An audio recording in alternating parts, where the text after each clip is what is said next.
পারেন। আম, এত কিছু হয়ে গেছে দেশে, আপনি কিছু জানেন না? আপনি কোথায় ছিলেন? কোন দেশ থেকে আসছেন?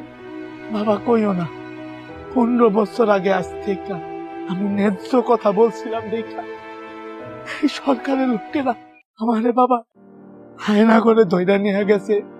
আমি যে কেমনে বাচ্চা ছিলাম বাবা আমি নিজেও জানি না। খালি ভাবছি এই মনে মইরা যাব, এই মনে শেষ হয়ে যাব। তিলে তিলে তিলে তিলে কষ্ট দিছে, তিলে তিলে। খালি আমার শরীরটা আছে, ভিতর দিয়ে আমি শেষ বাবা, আমি শেষ। আজকে 15 বছর পর বাবা আমি বাইরে এসেছি, এই আলো বাতাস দেখতে পারতাছি। এতদিন এইগুলা কিচ্ছু দেখতে পারি না, কিচ্ছু দেখতে পারি না। এখন বাবা আমি আমার পরিবারের কাছে দেখতে আছি, একটু দোয়া করো বাবা আমার পরিবার